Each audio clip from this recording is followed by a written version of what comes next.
Seminar आहे, मग काही लोकांना यूट्यूबवरून कळलं, काही लोकांना इंस्टावरून कळलं, काही लोकांना आमच्या ऑफिसमधून फोन आला, मग ही मंडळी इथं आले. विचारावरच अवलंबून आहे सगळं. आता तुम्ही आलात विचारानं आला, आणखीन कुठंतरी जाणार आहे विचारानं जाणार आहे. आजपर्यंत जे मिळवलं ना तुम्ही, जी नोकरी मिळवली, तो पैसा मिळवला, जी प्रसिद्धी मिळवली, ज्या कुठल्या फील्डमध्ये काम करताय तत्पूर्वी तुम्ही त्याचा विचार केला होता म्हणून तुम्ही तिथे आहेत. आज तुम्ही गरीब असाल तर लक्षात ठेवा, कोणाच्याही चुकीमुळे तुम्ही गरीब नाहीये, तुमचा विचार गरीब होता म्हणून ती गरिबी तुम्ही ओढवून घेतली आहे. आज तुम्ही जर पैशावाले असाल, श्रीमंत असाल तर लक्षात ठेवा, कोणामुळे नाहीये, तुमच्या विचारामुळे तुम्ही पैशावाले आहे. आज तुम्ही प्रसिद्ध असाल तर तुमच्या विचारामुळे तुम्ही प्रसिद्ध आहे. आज माणूस जो विचार करतो उद्या तिकडे ओढल्या जातो, उद्या तिकडे जातोच तो. आणि या जगात काहीच अशक्य नाही, काहीच अशक्य नाही. जो विचार करतो माणसाच्या बाबतीत तसंच घडतं. जसा विचार माणूस करतो माणसाच्या बाबतीत ॲज इट इज तसं घडतं. असा आकर्षणाचा सिद्धांत सांगतो. चला आता आपण चांगल्या विचाराकडे वळूया. आणि वक्तृत्वाच्या संदर्भात तुम्ही जो विचार केलाय तो फक्त असाच केलाय. थरथर होतंय, धडधड होतंय, लटलट होतंय, वेळेवर आठवत नाही, गेल्यावर आठवत नाही, खाली बसल्यावर आठवतं, तिथे गेल्यावर काय बोलावं कळत नाही, मुद्दे विसरून जातात. असा विचार सातत्यानं करू नका. जरा उलटा विचार करा. मी जर प्रशिक्षण घेतलं तर मी चांगला बोलू शकतो. थोडा विचार बदला. तुमच्या लक्षात येईल. मी नेहमी उदाहरण देत असतो. पहा, गाडी रस्त्यानं जाताना रस्त्याच्या कडेला लिहिलेलं असतं, तुमचा प्रवास सुखकर हो. याचा अर्थ काय हो? अपघात होऊ नये. मग असं लिहिलेलं असतं का? तुमचा अपघात होऊ नये असतं का असं लिहिलेलं?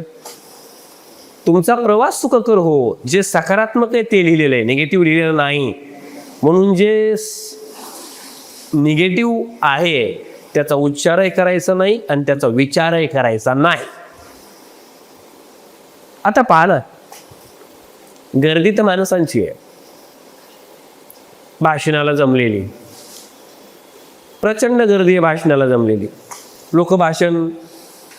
काही लोक भाषण करतात गर्दीमध्ये आणि काही लोक गर्दीचा हिस्सा बनून तिथं उभा राहतात.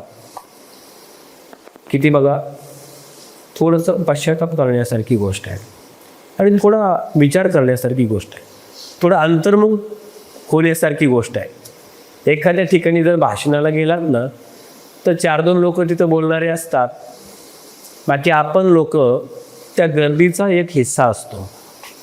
आणि उद्या त्या कार्यक्रमाची बातमी छापली जाते आणि बातमीत असं लिहून येतं, टिमटिम या तारखेला, टिमटिम या ठिकाणी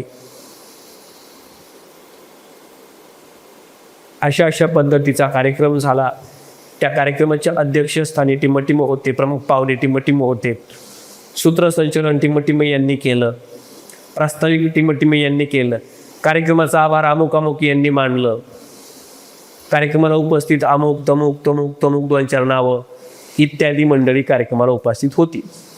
त्यामध्ये आपण कुठे? प्रास्ताविक करणाऱ्यामध्ये आहोत, संचलन करणाऱ्यामध्ये आहोत, अध्यक्ष आहोत, प्रमुख पाहुणे आहोत का इत्यादीमध्ये आहोत? शेवटला असतं ना इत्यादी. आपण इत्यादीमध्ये. प्रमुख पाहुणे आपल्याला नको आहे, अध्यक्षपद आपल्याला नको आहे का? तिथं बोलावं लागेल. संचलन आपल्याला करायचं नको आहे, प्रास्ताविक आपल्याला करायचं नको आहे, आभार आपल्याला मानायचं नको आहे, आपल्याला बोलायचं नको आहे. मग आपल्याला बोलायचं नको आहे तर आपला नंबर इत्यादीमध्ये लागेल. मग घरी जर विचारलं ना बायकोनी कालचा कार्यक्रम कसा झाला हो, बातमी आली आहे, तुमचं नाव नाही याच्यामध्ये, मग तुम्ही आनंदानं सांगायचं ना इत्यादीमध्ये मीच आहे. अध्यक्ष अमुक होते, प्रमुख पाहुणे अमुक होते, संचलन अमक्यानं केलं, आभार अमक्यानं मानले, प्रस्तावक अमक्यानं केलं, इत्यादी लोक कार्यक्रमाला होते. इत्यादीमध्ये आपण आहे. इत्यादीमधलं उठलं पाहिजे, जरा प्रमुख पाहुण्याकडे गेलं पाहिजे, अध्यक्षाकडे गेलं पाहिजे, संचलन करणाऱ्याकडे गेलं पाहिजे, आभाराकडे गेलं पाहिजे. बोलात ना तर चमकाल, बोलाल तर टिकाल, नाहीतर या जगाच्या बाजारात बेभाव विकाल. काही असू द्या, तो तुमच्याकडं बोलणं असलं पाहिजे. मला माहित नाही कोण कुठल्या फील्डमध्ये काम करत आहे, पण मला हे माहिती आहे तुमची फील्ड कोणतीही असू द्या, तुमचं क्षेत्र कोणतंही असू द्या, तिथं बोलणाराच माणूस चमकतो. मला गरज नाही असला दलिंदर विचार कधीच करायचा नाही. मला काय गरज आहे वाचनाची? इतका वाईट विचार कधीच करायचा नाही. तो प्रचंड वाईट आहे, प्रचंड घातक विचार हा आहे की मला गरज नाही. ते ब्रह्मांड ऐकतं, याला कशाचीच गरज नाही, तुम्हाला ते देत नाही. ब्रह्मांडाला मागा, या निसर्गाला मागा, मला गरज आहे. काही पैशावाले लोक म्हणत असतात मला गरज नाही, माझ्याकडे भरपूर आहे, गरज नाही पैशाची मला. चुकूनही मला पैशाची गरज नाही असं कधीच म्हणत जाऊ नका.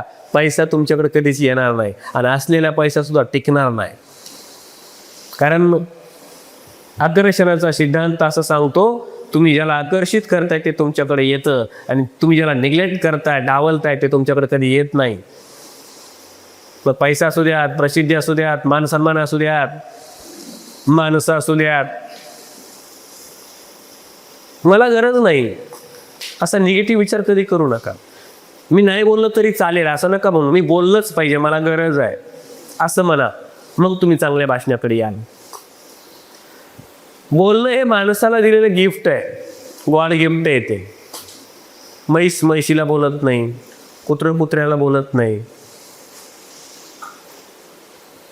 गाढव गाढवाला बोलत नाही. भावना व्यक्त करण्याचं साधन माणसाला दिलंय, फक्त त्याचा योग्य तो उपयोग ज्याला करता आला नाही, त्याचा माणसाच्या जन्माला येऊनही त्याला फारसा काही उपयोग केला नाही.